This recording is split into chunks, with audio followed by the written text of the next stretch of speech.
नमस्कार दोस्तों। जैसा कि अक्सर तैयारी लेवल में और क्लास 9th में और क्लास 11th में वन लाइनर क्वेश्चन पूछे जाते हैं बायोलॉजी के। तो आज हम लोग बायोलॉजी के क्वेश्चंस के बारे में पढ़ेंगे जो अक्सर इम्पोर्टेंट है और अक्सर पूछे जाते हैं एग्जाम में। ज़रूर इसमें से एक न एक दो क्वेश्चन आता ही आता है। तो देखेंगे यहाँ पे कुछ कोशिका से रिलेटेड है और कुछ जो है अध्ययन से रिलेटेड है, तो उसके बारे में पढ़ेंगे। तो पहला क्वेश्चन लिखा है इसमें, देखिए दोस्तों, लिखा है कि जराविक 7 क्या है। ये अक्सर पूछा जाता है कि जराविक 7 क्या है। तो जराविक 7 जो है एक कृत्रिम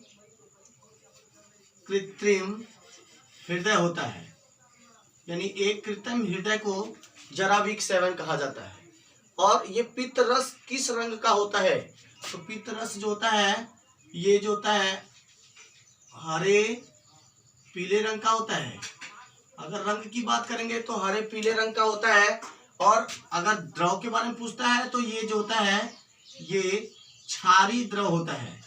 ये हरे पीले रंग का क्षारी द्रव होता है। और पित्त रस जो होता है, पित्त रस कहाँ से स्रावित होता है? तो पित्त रस मतलब स्रावित होने का मतलब कहाँ से निकलता है? तो पित्त रस जो होता है वो यकृत से निकलता है, यकृत से निकलता है। अगला क्वेश्चन है, यकृत में भविष्य के लिए क्या भंडारित रहता है, यानी भविष्य के लिए क्या रखा रहता है उसमें? तो भविष्य के लिए जो होता है वो विटामिन ए रखा रहता है। और पित्त रस का पीएच मान क्या होता है? पित्त रस जो होता है पित्त रस का पीएच मान कितना होता है? तो वो 7.7 होता है। अगला क्वेश्चन पूछा जाता है कि कवकों का अध्ययन क्या कहलाता है, यानी कवकों का अध्ययन क्या कहलाता है? तो इसको बोलते हैं माइकोलॉजी, यानी माइकोलॉजी कहा जाता है। अगला क्वेश्चन फिर पूछा जाता है कि शैवालों का अध्ययन क्या कहलाता है? तो इसमें थोड़ा सा डिफरेंस है, मौ की जगह फ हो जाएगा और ये बन जाता है हमारा फाइकोलॉजी कहलाता है, यानी इसको फाइकोलॉजी कहेंगे। और फिर पूछा जाता है कि प्रोटीन का पाचन कहाँ होता है? तो प्रोटीन का पाचन जो होता है वो हमारा छोटी आंत में होता है, छोटी आंत में होता है। यानी प्रोटीन का पाचन कहाँ होता है? तो छोटी आंत में होता है। अब आहार नाल में स्टार्च के पाचन में अंतिम उत्पाद क्या है? आहार नाल है, आहार नाल के पाचन में अंतिम उत्पाद जो होता है वो क्या होता है? तो वो हमारा जो होता है माल्टोज होता है, माल्टोज होता है।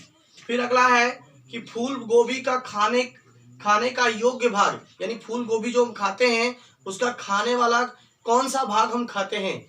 तो उस भाग को बोला जाता है पुष्प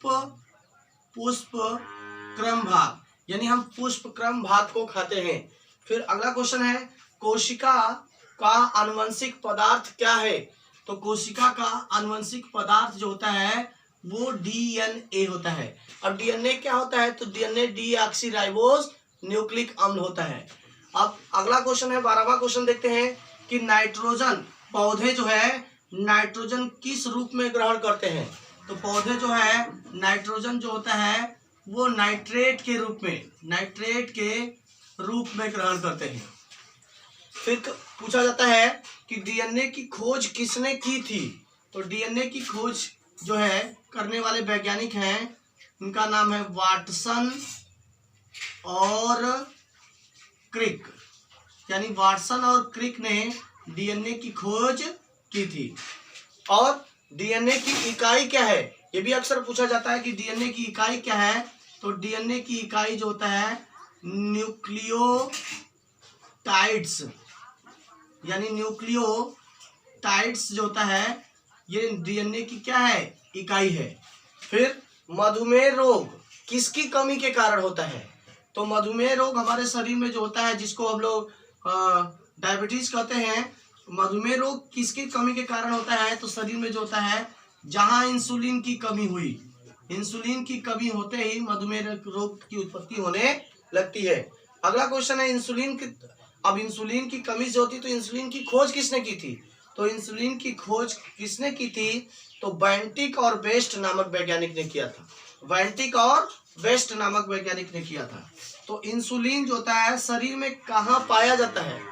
यानी इंसुलिन जो होता है वो शरीर में कहाँ पाया जाता है? तो इंसुलिन जो होता है शरीर में अग्न्याशय में पाया जाता है। अग्न्याशय में पाया जाता है। ये अग्न्याशय में पाया जाता है। और यहाँ पूछा जाता है कि ईस्ट क्या है? ईस्ट जो है एक प्रकार का कवक है।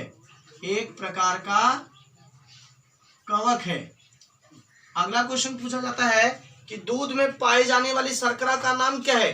तो दूध में पाई जाने वाली शर्करा का नाम क्या है? लैक्टोज। लैक्टोज। ये जो है, ये सारे जो है 20 क्वेश्चन 19 क्वेश्चन जो थे बहुत इंपॉर्टेंट है, जो एग्जाम में अक्सर पूछे जाते हैं। अगर वीडियो अच्छा लगेगा तो लाइक कीजिएगा, शेयर कीजिएगा, सब्सक्राइब कीजिएगा। नमस्कार दोस्तों।